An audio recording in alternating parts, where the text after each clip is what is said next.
Assalamualaikum warahmatullahi wabarakatuh. Halo semuanya, jumpa lagi bersama gue Doni Mars. Dan kali ini gue akan membahas album kelima dari Teknik Ardila yang berjudul Biarlah Aku Mengalah. Album kelima ini dirilis di tanggal 10 Juni 1992 dan proses rekamannya dilangsungkan di bulan April 1992. Dengan durasi sekitar kurang lebih 1 jam, album ini memuat 10 track atau 10 lagu dan masih melibatkan musisi-musisi kenamaan tanah air.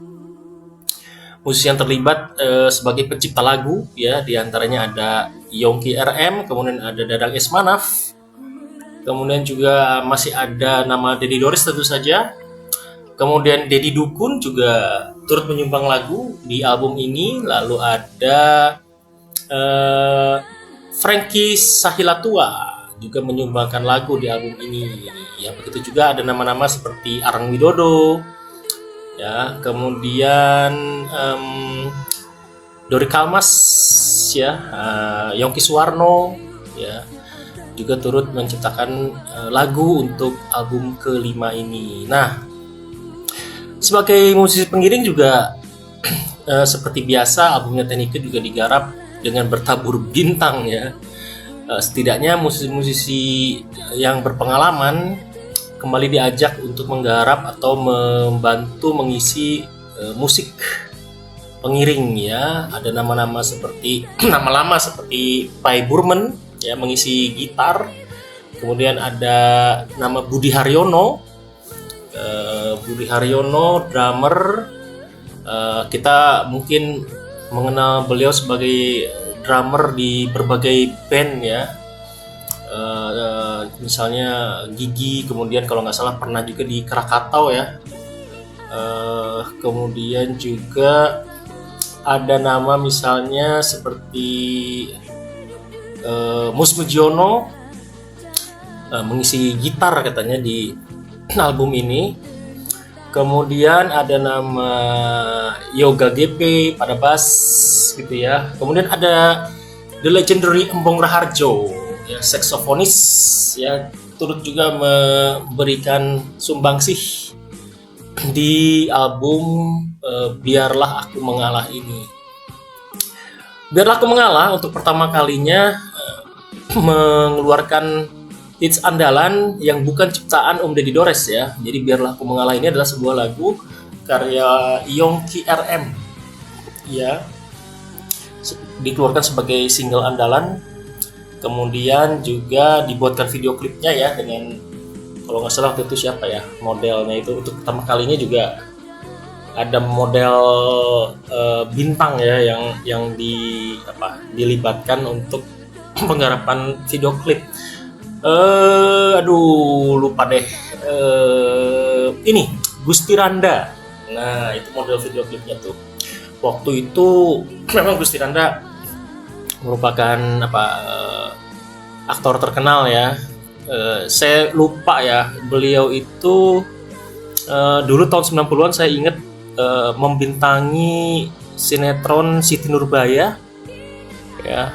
Nah, tapi saya lupa apakah Siti Nurbaya itu setelah atau sebelum video klip itu ya, saya lupa tuh. Tapi yang jelas memang dulu pada awal 90-an memang sedang ngetop-ngetopnya gitu, sebagai model dan juga sebagai aktor gitu. Jadi wajar kalau dilibatkan membintangi video klip. Kemudian beberapa nomor yang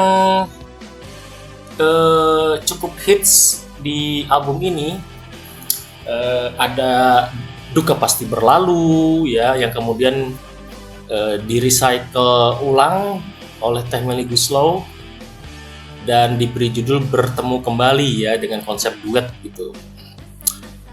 Kemudian juga ada Dalam Biru Hatiku karya Yongki Suwarno dan Tommy Mary. Kemudian ada Kemulut Cinta misalnya. Kemudian ada Demi Dia ya, ada Di Dalam Sunyi. Nah, menariknya gue mau komentarin track by track deh, karena album ini jujur aja menurut gue adalah album terbaik apa namanya, dari album-albumnya Technique ya. Kenapa gue bilang album terbaik? Karena hampir semua lagunya itu potensial menjadi hits. Ya, ini mirip dengan album Matahariku ya. Hampir semua lagunya juga potensial menjadi hits. Tapi ada sedikit perbedaan kalau di album yang kelima ini. Gue berani mengklaim bahwa album ini adalah yang merubah sosok Nika Ardila dari lady rocker menjadi seorang diva, terutama di lagu Dalam Biru Hatiku karya Om Yongki Suwarno. Jadi kalau menurut gue sih di lagu Dalam Biru Hatiku itu Technique membuktikan bahwa dirinya bukan cuma seorang lady rocker tapi juga seorang diva, karena selain kualitas vokal tentu saja kualitas vokalnya yang sudah matang ya. Di album ini adalah puncaknya gitu ya. Tapi juga pemilihan lagunya gitu ya. Bahkan sebenarnya gue menyayangkan kenapa bukan Dalam Biru Hatiku yang menjadi single andalan ya. Tapi ya kembali lagi, produser tentu punya pertimbangan ya, selera pasar dan lain sebagainya gitu. Tapi di mata para fans mungkin ya wajar kalau subjektif gitu ya. Tapi kan produser punya pertimbangan lain. Kemudian juga, Dalam Biru Hatiku itu menurut gue itu lagu yang sangat mewah aransemennya gitu, sangat ketika Technique membawakannya juga aura divanya itu keluar gitu ya. Kemudian lagunya juga elemen rocknya tetap ada ya, tapi rock tapi ada elemen jazznya juga kental gitu ya. Dan gak heran ternyata yang mengisi gitarnya, kalau saya nggak salah tolong koreksi, adalah Mus Mujiono. Jadi yang main gitar di lagu ini adalah Mus Mujiono, seorang musisi jazz senior gitu ya. Kemudian aransemennya dari liriknya juga kuat, powerful gitu ya. Liriknya bagus banget ya. Kemudian notasinya gitu ya, sehingga ketika Technique membawakan lagu ini tuh dengan artikulasi yang bagus dan sebagainya gitu ya, pengambilan teknik vokal, mengambil nada tingginya dan sebagainya, ini benar-benar perfect di lagu ini gitu, di Dalam Biru Hatiku.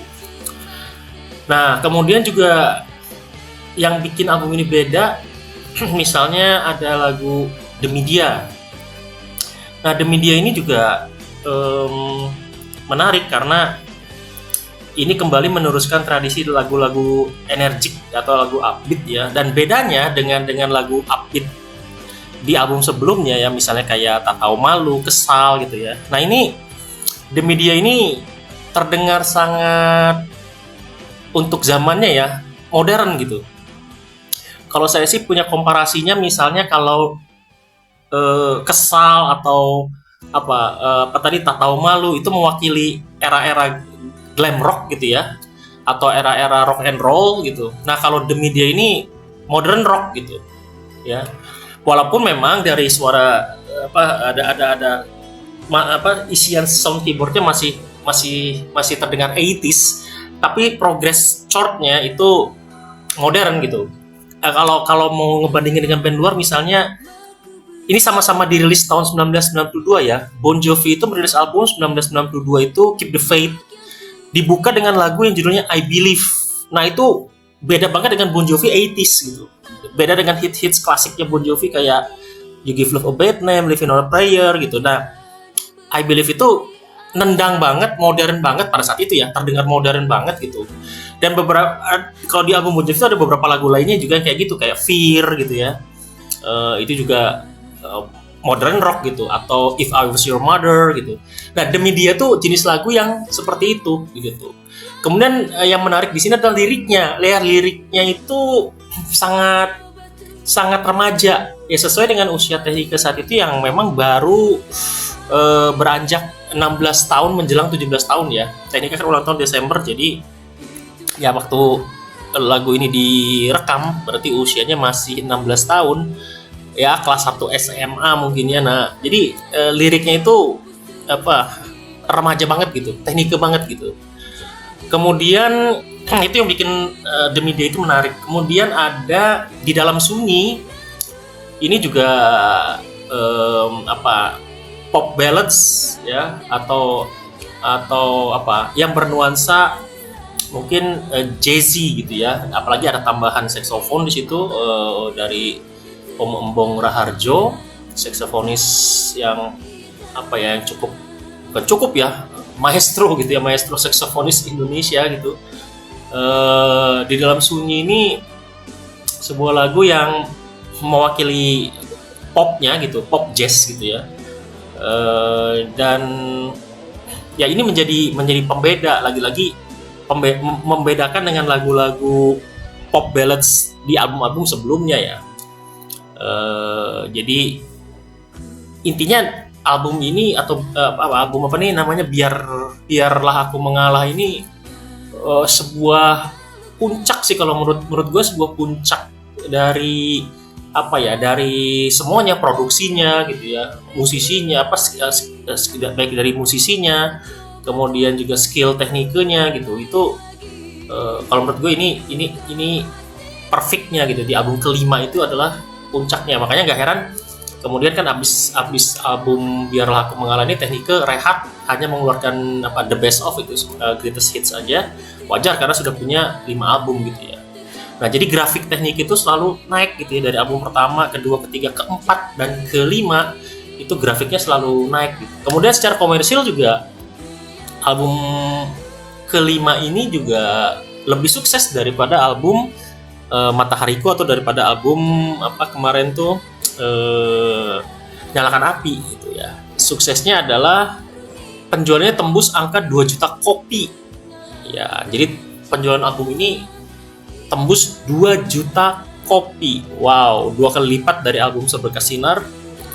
Kemudian juga sedikit lebih banyak dari album Nyalakan Api dan Matahariku gitu. Jadi sukses komersilnya juga dapat gitu ya. Kemudian secara image juga ya, kalau secara image nggak terlalu berubah sebenarnya. Teknika masih tampil sebagai seorang lady rocker gitu ya, artinya biasa dengan rambut tergelai panjang, jaket kulit hitam gitu ya, celana jeans.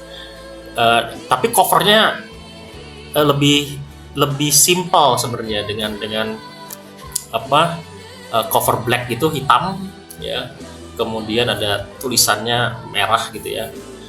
Nah, jadi covernya sih simple gitu ya. Kemudian juga di di fontnya, nah yang bikin gue penasaran tuh, ini yang bikin font tulisan Nika Ardila ini siapa ya gitu, karena sangat unik gitu ya. Lagi-lagi sorry, gue ngebandinginnya dengan Bon Jovi. Yang gue tahu ya, Bon Jovi juga punya font unik tuh, hurufnya itu karakternya unik gitu. Kayaknya nggak akan ada kalau lo cari di Microsoft Word gitu ya, fontnya Bon Jovi atau fontnya Nika Ardila tuh kayaknya nggak ada deh. Kecuali kalau ditambahin gitu ya, ditambahin di di Microsoftnya gitu, baru tuh keluar gitu.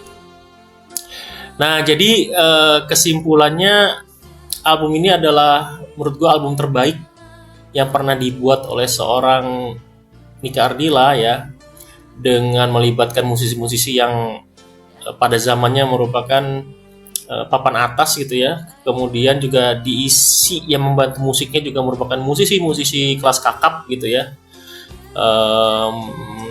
Dan hasilnya juga ternyata tidak mengecewakan ya, karena terjual 2 juta kopi secara komersil gitu. Dan secara kualitas album ini juga meraih BASF Awards untuk best selling album gitu di tahun 1992 gitu. Jadi dengan 2 juta kopi itu berhasil meraih lagi BASF Awards ya. Setelah pertama kali didapat di album Bintang Kehidupan, kemudian Nyalakan Api, Matahariku cuma dapat triple platinum. Kemudian di album ini mendapatkan lagi BASF Awards gitu ya. Nah, hanya saja sorry, ini sekedar unek-unek ya. sebagai seorang penggemar atau pemerhati teknik, memang kembali lagi-lagi ini pilihan produser sebetulnya. Ada sedikit dalam tanda petik kekurangan sebenarnya di album ini, sedikit sebetulnya, yaitu gue agak kurang struck dengan pemilihan single andalannya gitu, Biarlah Aku Mengalah ini, which is sebenarnya gini, lagunya sih nggak jelek gitu ya, lagu Biarlah Aku Mengalah itu rock gitu ya, slow rock gitu ya, atau pop rock gitu, artinya masih sejalur dengan memang image-nya teknik. Hanya saja mungkin kalau membandingkan dengan lagu-lagu lain ya, kayak tadi ya Dalam Biru Hatiku, atau misalnya Kemulut Cinta, Demi Dia gitu ya, lagu Biarlah Aku Mengalah ini agak sedikit dalam tanda petik, maaf ya, mundur kalau menurut gua, karena di lagu ini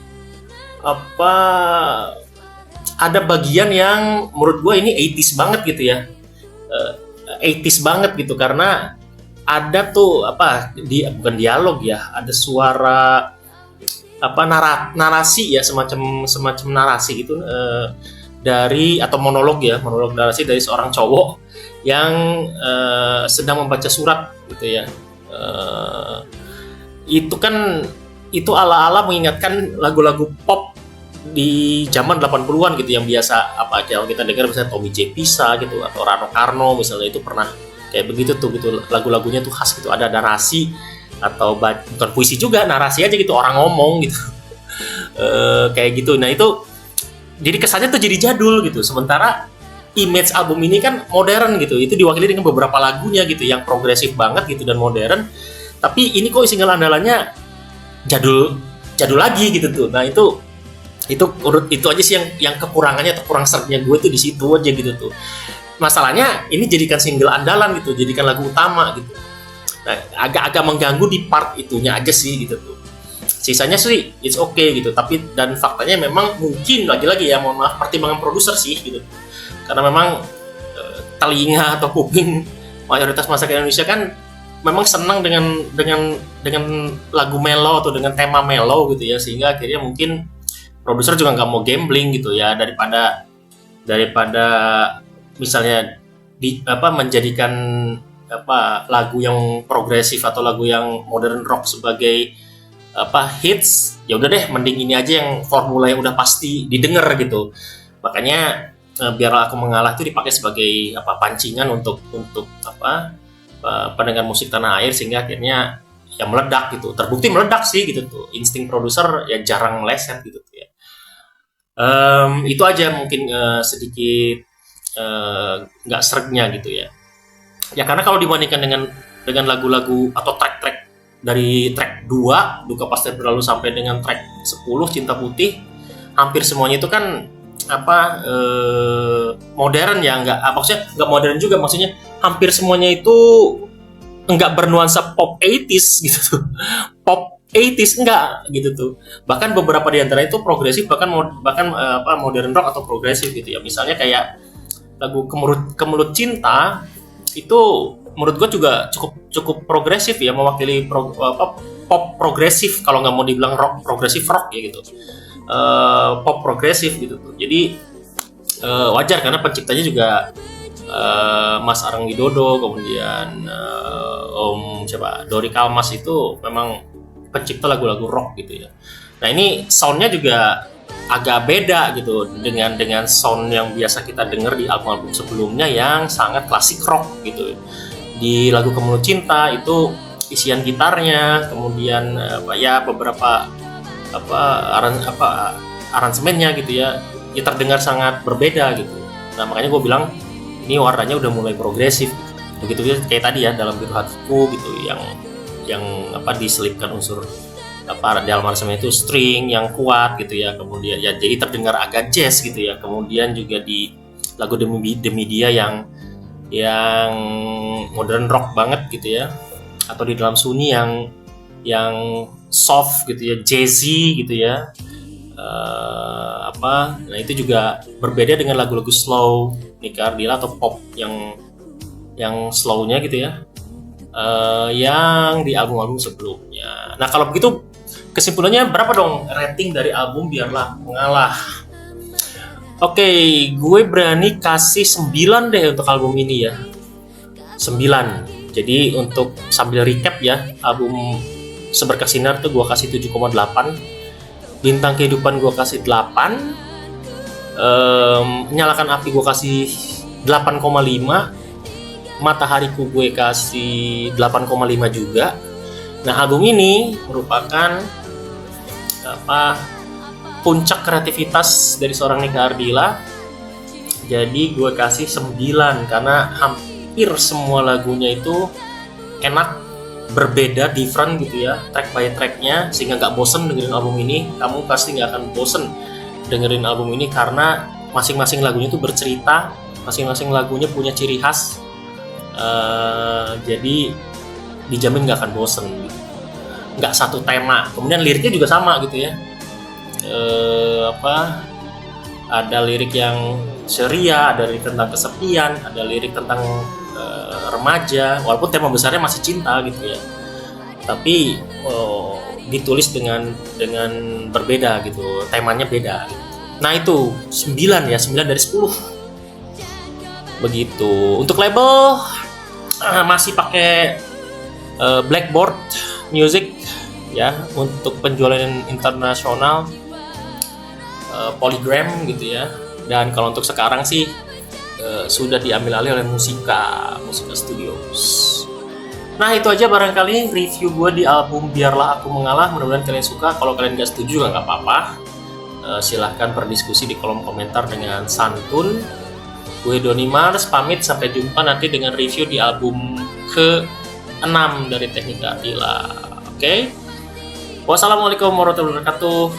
Bye-bye.